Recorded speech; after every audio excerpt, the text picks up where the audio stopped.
ہے تو آپ کا بھائی بھی پنجابی، لہٰذا اب اسے یہ بات شرمندگی سے بتانی پڑے یا جیسے بھی بتانی پڑے، لیکن سچ یہی ہے کہ ہم پنجابیوں نے اہل قوت کا، چاہے وہ ملٹری اسٹیبلشمنٹ سے تعلق رکھتے ہوں، چاہے وہ بیوروکریٹس ہوں، چاہے وہ ججز ہوں، چاہے وہ پولیٹیشنز ہوں، چاہے وہ کوئی بہت بڑے بزنس ٹائکونز ہوں یا جاگیردار ہوں، ان سب کا دماغ خراب کرنے میں بہت زیادہ کردار ادا کیا ہے پنجابیوں نے بھی اور سندھیوں نے بھی۔ بلوچوں اور پٹھانوں اور بنگالیوں اور اب کشمیریوں کو جو سزا دی جاتی ہے وہ یہ کہہ کر دی جاتی ہے کہ ہم یہی کچھ پنجاب میں بھی کر رہے ہیں، وہ تو چوں نہیں کرتے تو تم کیوں کرتے ہو۔ ہے کوئی بات، ہر قوم کا اپنا اپنا مزاج ہوتا ہے۔ بنگالیوں سے یہ کہا جاتا تھا کہ ماشاءاللہ لگا ہوا ہے نا، پورے پاکستان میں لگا ہوا ہے، دیکھو پنجابی سندھی چوں نہیں کر رہے۔ بلوچ تو اس وقت 10 لاکھ بھی نہیں تھے، یا شاید 10-20 لاکھ ہوں گے، غالباً کوئی 20 لاکھ آبادی ہوگی پاکستان کے قیام کے وقت۔ بلوچستان کی ٹوٹل آبادی کا تخمینہ کوئی 10 لاکھ کے قریب لگایا جاتا ہے، اور 71 تک اگر اس میں وہ ڈبل ہو گئی فرض کرنے تو وہ 20 لاکھ ہو گئی، ویسے اتنی بھی نہیں تھی، لیکن بہرحال فرض کر لیتے ہیں ہم کہ اتنی ہی تھی، تو ان کا کوئی کمپیریزن نہیں تھا۔ بنگال کی آبادی یعنی بنگلہ دیش کی آبادی پاکستان کی اس وقت کی ٹوٹل آبادی سے 56% تھی۔ چنانچہ ان کو کہا جاتا تھا تم بھی ویسے ہی دب کر ڈر کر غلام بن کر رہو، ویسے ہی اپنی مرضی کی حکومت کا حق نہ مانگو، جیسے کہ پنجابی نہیں مانگتے، جیسے کہ سندھی نہیں مانگتی۔ ہے کوئی بات، اب کشمیریوں کی تعداد تو 40 لاکھ ہے، لیکن وہ ایک کنجسٹڈ علاقہ ہے، یعنی بلوچستان ایک بہت بڑا علاقہ ہے اور اس کی آبادی لاہور جتنی ہے آج بھی، اور اس کا ٹوٹل رقبہ پنجاب اور سندھ اور آدھے خیبر پختونخوا کے برابر ہے، جبکہ کشمیر پاکستان کی سب سے چھوٹی رقبے کے حساب سے جو اکائیاں ہیں ان میں سے ایک ہے۔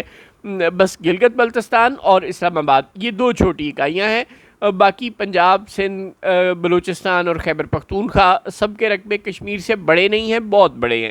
اتنی چھوٹے سے رقبے میں 40 لاکھ لوگ، اور ظاہر ہے پاکستان کی مردم شماریاں غلطی ہوتی ہیں، تو 40 لاکھ ہیں تو وہ 40 لاکھ نہیں ہیں، 40 لاکھ سے زیادہ ہی ہیں۔ بہرحال انہوں نے جس بری طرح سے نکیل ڈال کر رکھ دیا اور جس بری طرح سے پورا علاقہ جام کر کے رکھ دیا ہے، اب شہباز شریف صاحب یہ کہہ رہے ہیں کہ آپ کے سارے مطالبات مان لی ہیں، صرف 2 رہ گئے ہیں تو بس بڑی ہو گئی، بند کر دو، یا پھر ایسے کرو میرے پاکستان آنے تک انتظار کرو یا فلاں تاریخ تک انتظار کرو اور آج کی ہڑتال کی کال مؤخر کر دو۔ انہوں نے نہیں کی، انہوں نے کر کے دکھا دی ہے، اور آگے بھی وہ رکنے والے نہیں ہیں، اور وہ ایک سینسٹیو ایریا ہے، وہاں پر ہم پابندیاں نہیں لگا سکتے۔ مت بھولیں ہر بات پر وہ ہمارا موازنہ Indian illegally occupied Jammu and Kashmir سے کرتے ہیں۔ لہٰذا اگر آپ بلوچستان میں کئی مہینوں سے انٹرنیٹ بند کر کے بیٹھے ہیں اور بس بیٹھے ہیں، یا اگر آپ خاص ایونٹس پر پنجاب میں، سندھ میں، خیبر پختونخوا میں، اسلام آباد میں بھی انٹرنیٹ بند کر دیتے ہیں اور بس کر دیتے ہیں، اگر آپ نے بلوچستان میں اور پنجاب میں عورتوں کو قید کیا ہوا ہے، پنجاب میں آپ نے ایک بوڑھی عورت، 75 سال کی عورت جو کینسر کی مریضہ بھی ہے، اس کو بند کیا ہوا ہے، اور تقریباً اب 3 سال ہونے والے ہیں اس کی قید کو۔ اور بلوچستان میں آپ نے ایک نہتی ڈاکٹر کو، MBBS ڈاکٹر کو، مارنگ بلوچ کو قید کیا ہوا ہے، اور اس کے ساتھ اور بہت سی گمنام خواتین کو قید کیا ہوا ہے، اور یہی حال کراچی میں ہے، یہی حال پنجاب میں، لاہور میں۔ اب دیکھیں، اب صنم کو آپ بہت دیر سے قید کر رہے تھے، اب آپ نے اس کی بہن کو بھی قید کر لیا ہے، جو کہ کوئی زیادہ سیاسی خاتون بھی نہیں تھی، لیکن آپ مجبور کر رہے ہیں لوگوں کو سیاست میں آنے پر، جیسے آپ نے فاطمہ جناح کو کیا، جیسے آپ نے بیگم نصرت بھٹو کو کیا، جیسے آپ نے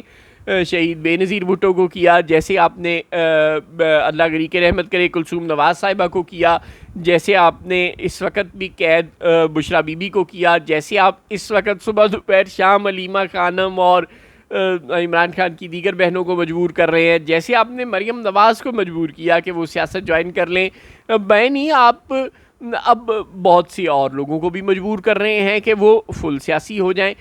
یہ رویہ فوری طور پر آپ کو ترک کرنا پڑے گا۔ اگر آپ نے یہی مطالبہ کیا کشمیریوں سے کہ دیکھو پنجاب میں بھی آٹا اسی بھاؤ ہے تو تم بھی اسی بھاؤ کھاؤ، پنجاب میں بھی بجلی اسی بھاؤ ہے تو تم بھی اسی بھاؤ کھاؤ، پنجاب میں بھی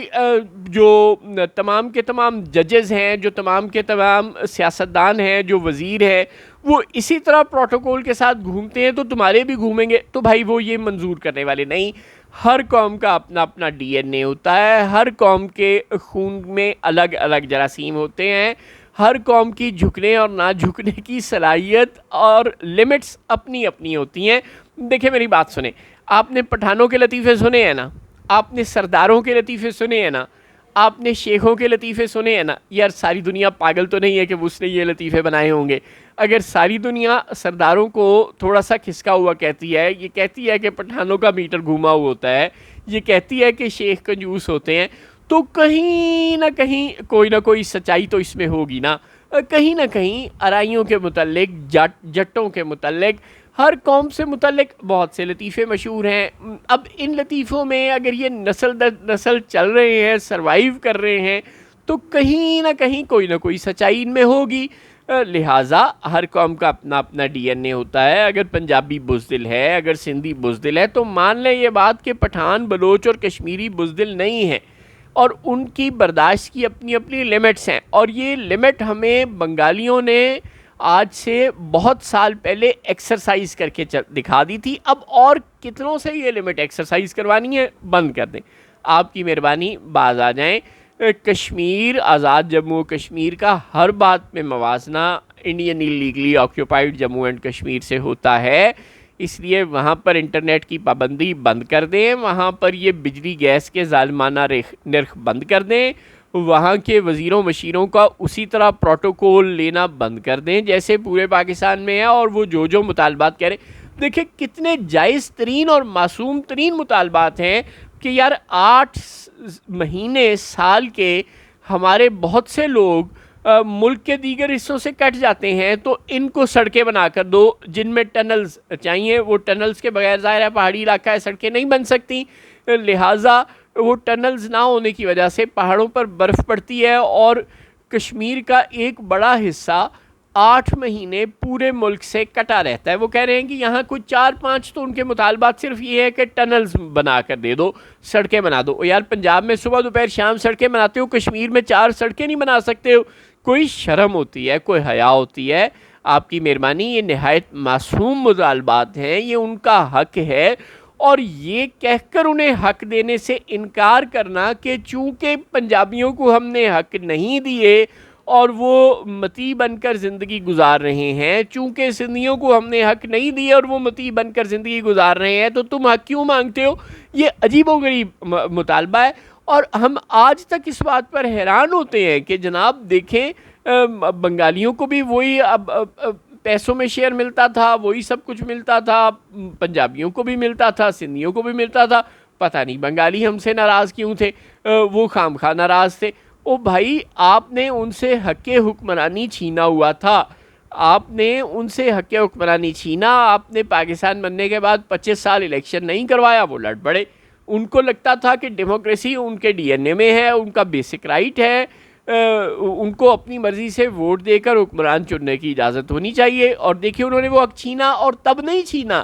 اب بیگم حسینہ سے بھی چھینا انہوں نے کہا کہ یہ ہوگی مجیب الرحمان صاحب کی صاحبزادی، لیکن ہم کیا کریں، ہوتی نہیں۔ بات بہت سادہ ہے کہ انہوں نے بہت سال ہو گئے، 15 سال غالباً ہو گئے تھے جب سے انہوں نے دبا کر رکھا ہوا تھا پوری سوسائٹی کو، وہی کوٹا، وہی پاکستان کے نام پر کوٹا، وہی بلیک میلنگ، وہی اپنی مرضی کے لوگوں کو مراد اور باقیوں کو پھانسیاں۔ انہوں نے کہا یہ نہیں چلے گا، اور انہوں نے ایک مرتبہ پھر حکومت کو الٹا کر پھینک دیا۔ جو انہوں نے 71 میں کیا تھا حسینہ کے حساب سے تو وہ 71 ہی ہو گیا نا ان کے لیے۔ شیخ مجیب تک کی تصاویر اور پتلے انہوں نے جلا کر رکھ دیے۔ انہوں نے شیخ مجیب کے نام پر، یعنی اپنے ملک کے بانی کے نام پر بھی بلیک میلنگ برداشت نہیں کی اور اکھاڑ کر پھینک دیا سب کچھ۔ اب یہی جو اکو اک اور نکو نک والی صورتحال بلوچوں کی اور کشمیریوں کی ہوئی ہے، اور سابق فاٹا کے پٹھانوں کی ہوئی ہے۔ آپ کی مہربانی، باز آ جائیں، تاریخ سے سبق سیکھ لیں، بار بار تاریخ کو یہ اجازت نہ دیں کہ وہ آپ کو سبق بنا کر رکھ دے۔